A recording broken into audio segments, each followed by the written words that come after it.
गाथा, ये भक्तमाल गाथा। भक्त जनों ने कैसे कैसे अपने प्रभु को पाया, भक्त जनों से कैसे कैसे प्रभु ने खेल रचाया। भक्त और भगवान के प्रेम का दर्शाती नाता, ये है भक्तमाल गाथा, भक्तमाल गाथा, ये भक्तमाल गाथा, ये भक्तमाल गाथा।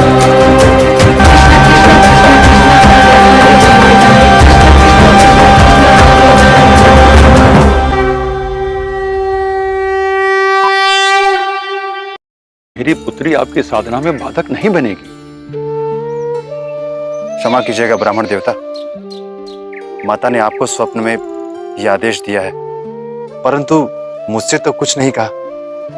मैं भी माता अन्नपूर्णा का अनन्य भक्त हूं और माता मेरे जीवन का ध्येय जानती हैं। ऐसे में मैं आपका प्रस्ताव स्वीकार कैसे कर सकता हूं?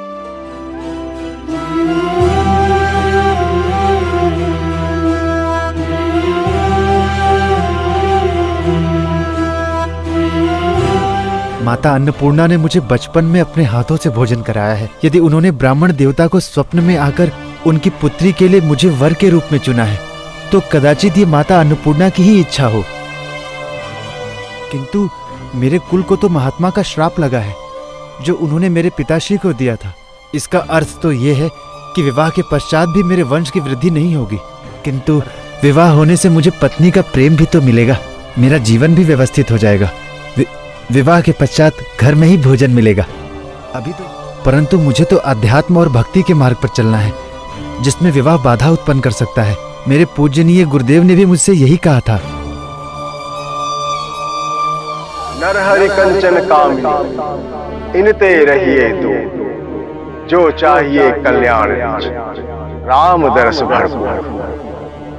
तुलसीदास, अब तुम संत बनने के पथ पर अग्रसर हो। स्त्री और धन का मोह कभी मत करना, इनसे सदा दूर रहना। नहीं, मैं विवाह नहीं कर सकता।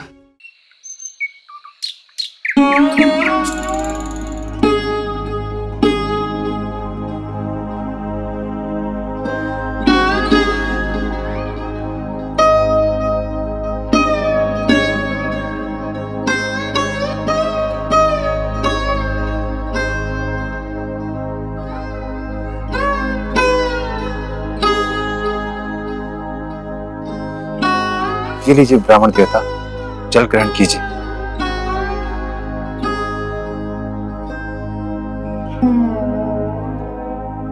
इन्हें क्या हो गया बेटा?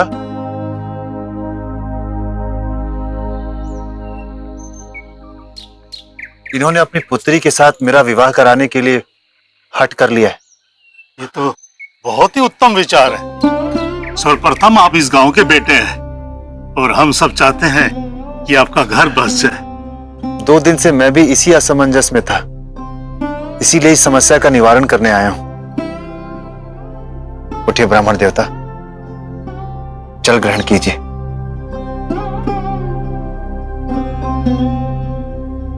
पहले आपको ये बताना होगा, आपको मेरा प्रस्ताव स्वीकार है या नहीं।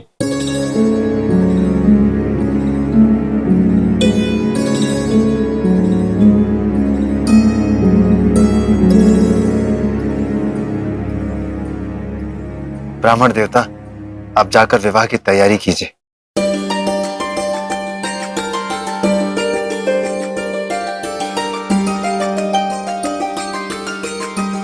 आपने जो अभी भी कहा, क्या वो सत्य है? क्या आपको मेरी बेटी के साथ विवाह प्रस्ताव स्वीकार है? हाँ ब्राह्मण देवता, अब आपको और आमरण अनशन करने की आवश्यकता नहीं है। लीजिए, जल ग्रहण कीजिए।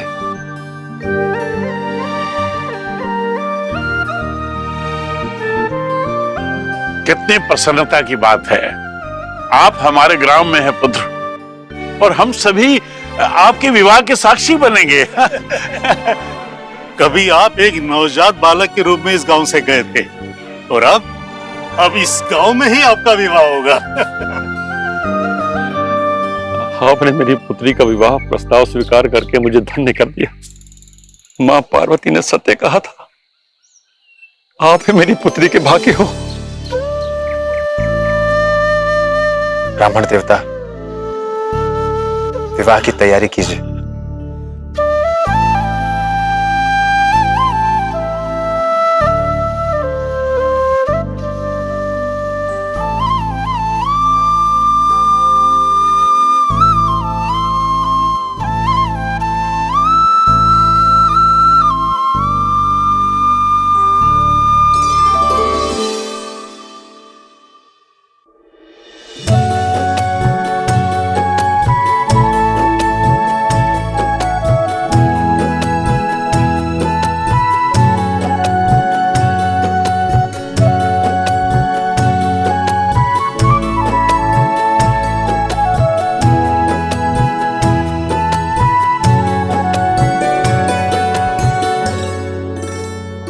रूप ऐसा सलोना न देखा कभी, ऐसे बदलेगा जीवन न सोचा कभी। रूप ऐसा सलोना न देखा कभी, ऐसे बदलेगा जीवन न सोचा कभी।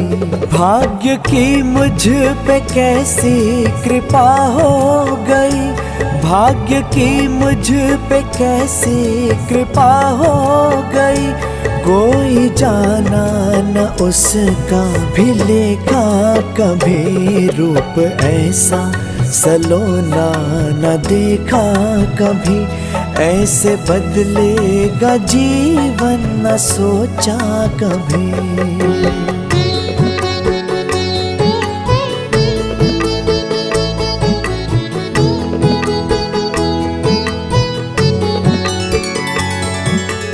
आइए पंडित जी, अब आप कन्यादान की विधि पूरी कीजिए।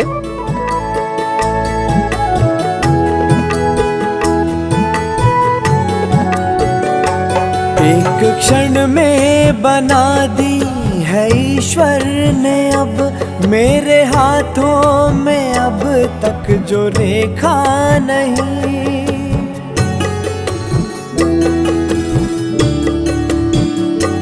एक क्षण में बना दी है ईश्वर ने अब, मेरे हाथों में अब तक जो रेखा नहीं।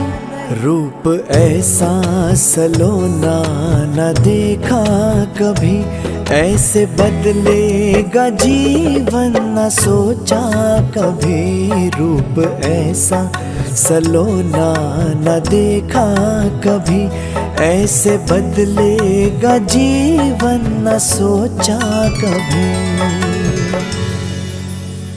विवाह संपन्न हुआ।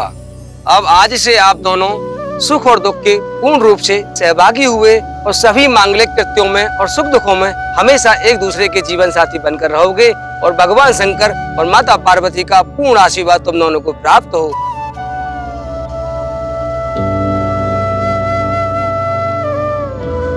बोले शंकर भगवान की जय।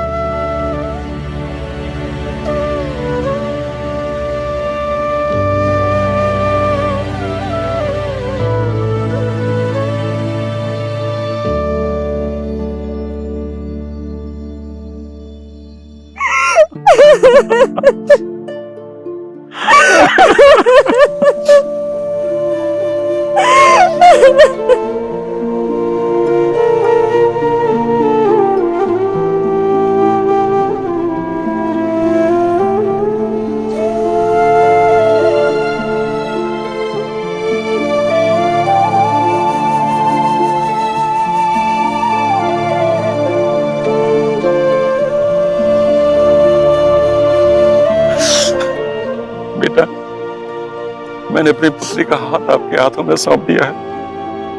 आप स्वयं एक सिद्ध पुरुष हैं। मुझे विश्वास है कि मेरी बेटी आपके साथ सदैव सुखी रहेगी। आपकी पुत्री मेरी अब पत्नी है। मैं अपना दायित्व अच्छे से निभाऊंगा। आपके साथ हमारा संबंध जुड़ चुका है, तो इसलिए आप मेरे पिता तुल्य पूजनीय हैं। आज के बाद मैं आपको पिताजी कहकर संबोधित करूंगा।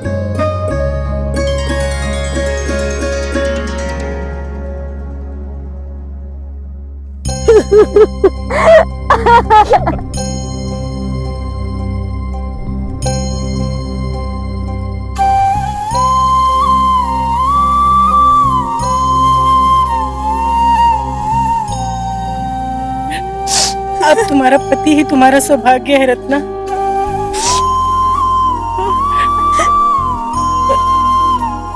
वहां जाकर हमें भूल मत जाना। हाँ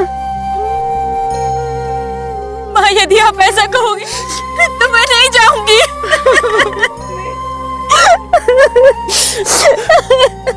पर तुम्हें जाना होगा रत्ना। हाँ? हर बेटी के भाग्य में यही लिखा है, माँ बाप को बेटियों के साथ सदा रहने का सौभाग्य नहीं मिलता।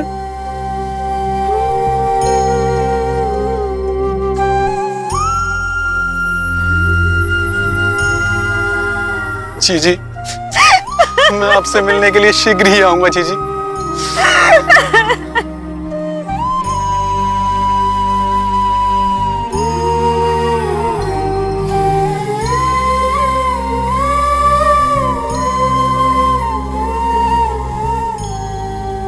हाँ भैया, जब तुम्हारा मन करे तब मुझसे मिलने चले आना।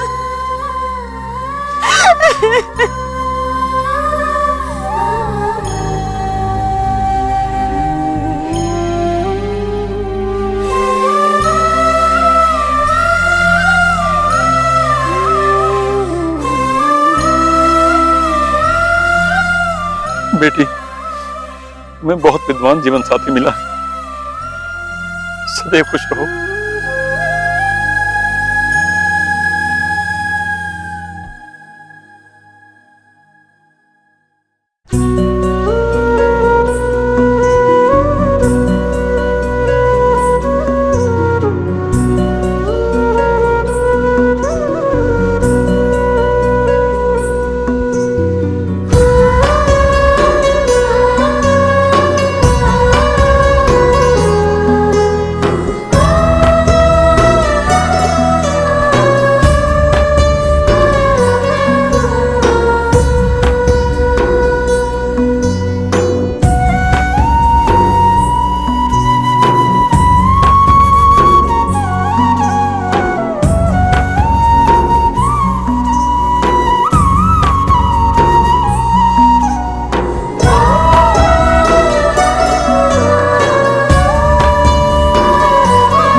प्रवेश करो।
तो बहुत धार्मिक हो।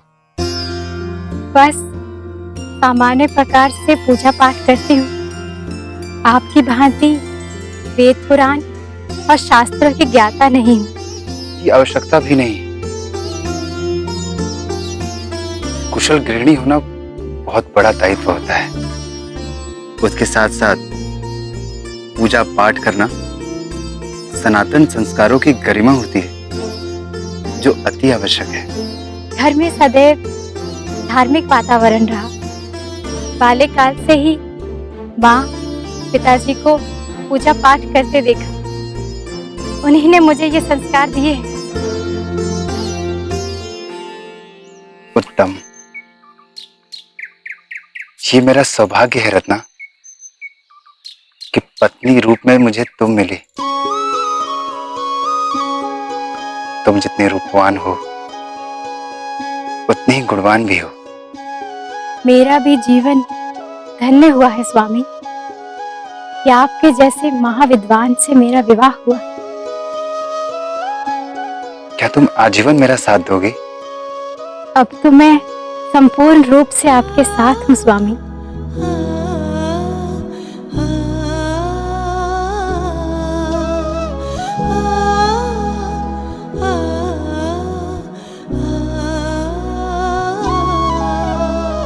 रत्ना, यदि मैं तुमसे विवाह के प्रस्ताव को अस्वीकार कर देता तो मैं तुम्हारे गुणों को नहीं देख पाता। आज मुझे इस बात का विश्वास हो गया है रत्ना कि भगवान सबके जीवन में सुख और दुख की समानता बनाए रखते हैं।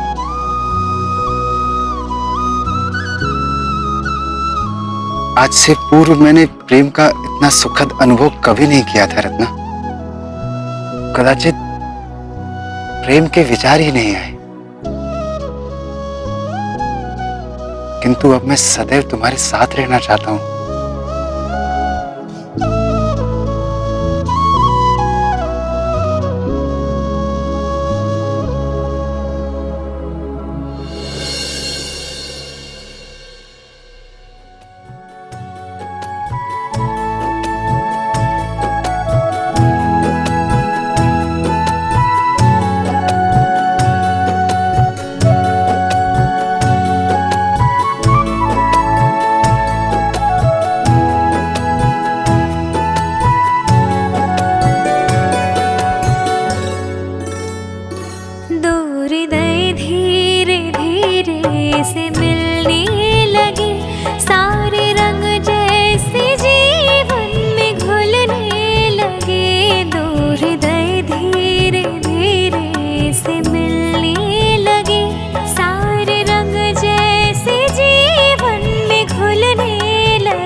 जीते रहो। पिताजी आप अचानक, सब कुशल मंगल तो है? प्रभु की दया से सब कुशल मंगल है। कई दिन बीत गए थे तो सोचा बिटिया के घर जाके उसका हालचाल पूछ लूं। पिताजी प्रणाम। सदा सुहागन रहो। आइए ना पिताजी, आइए बैठिए, आइए।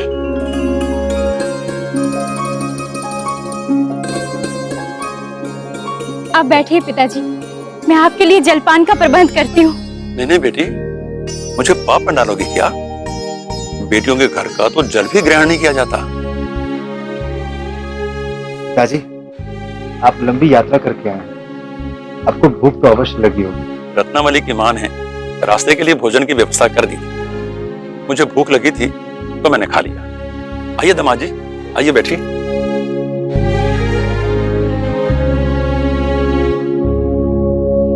पिताजी माँ कैसी है? माँ भी ठीक है बेटी, बस तुम्हें देखना चाहती है, इसीलिए उसने मुझे तुम्हें लाने के लिए भेजा है।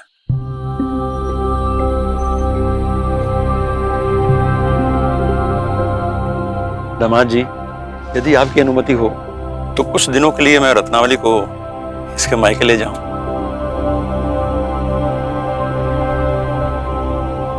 इनको देखकर इनकी माता का जी भी हल्का हो जाएगा। पिताजी मुझे कोई आपत्ति नहीं है, परंतु कई दिनों से मैंने अपने हाथों से भोजन बनाना छोड़ दिया है। रत्नावली की अनुपस्थिति में आस पड़ोस के लोग मुझे भोजन बना कर देंगे, ये मुझे अच्छा नहीं लगेगा।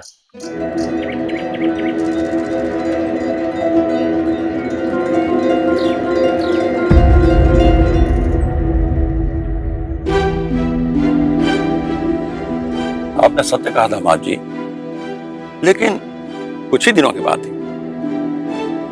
पिताजी पहले की बात कुछ और थी। पहले मैं एकल जीवन जी रहा था तो आस पड़ोस के लोग भोजन बनाकर दे दिया करते थे। अभी मैं गृहस्थ जीवन में हूं, कृपया आप पुनर्विचार कीजिए। दामाद जी, आपने मुझे धर्म संकट में डाल दिया है।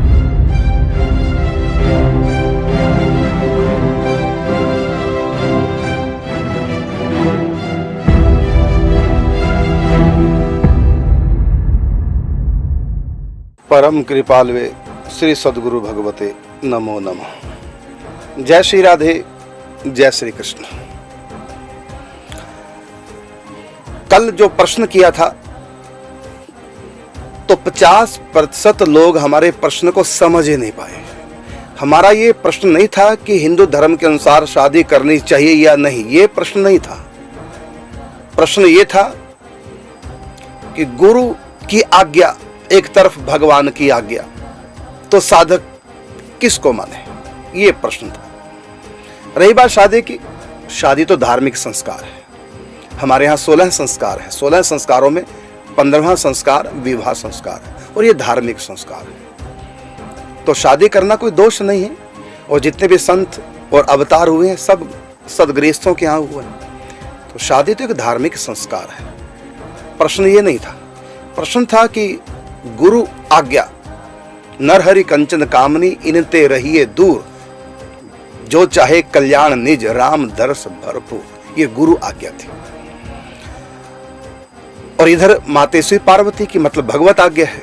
तो ऐसी स्थिति में हम मातेश्वरी पार्वती जी से ही पूछते हैं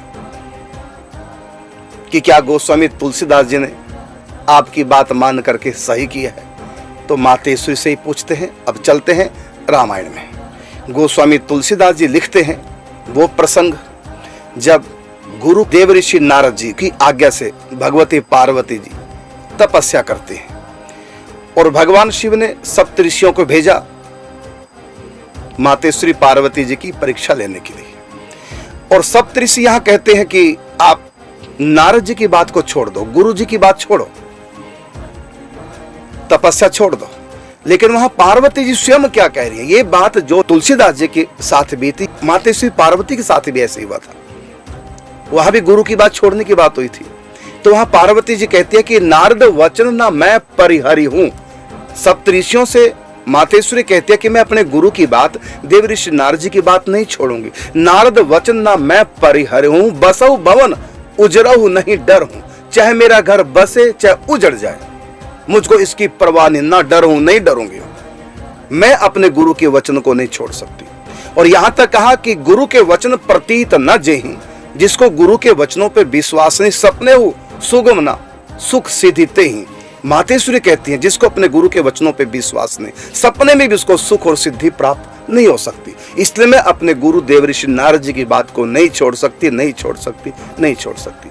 अब रही बात भगवान और गुरु के बीच की, तो यहां पार्वती जी कहती हैं कि तजहू न नारद कर उपदेशु, आप कहीं सत बार महेशु। मतलब चाहे भगवान महादेव आकर भी कहें तब भी मैं अपने गुरु की बात को नहीं छोड़ूंगी। ये मातेश्वरी पार्वती जी कहती हैं और एक आदर्श रखती हैं। कैसे भगवत प्राप्ति होगी? जब हम गुरु का स्थान इतना ऊंचा रखेंगे तब भगवत प्राप्ति होगी। तो कहती है कि तजहु न नारद कर उपदेशु, आप कहीं सतबार महेशु। मतलब भगवान भी आके कहें तू गुरु की बात छोड़, तब भी मैं तजहु न नारद कर उपदेशु, तब भी मैं अपने गुरु की बात को नहीं छोड़ूंगी। ये मातेश्वरी पार्वती जी के वचन है।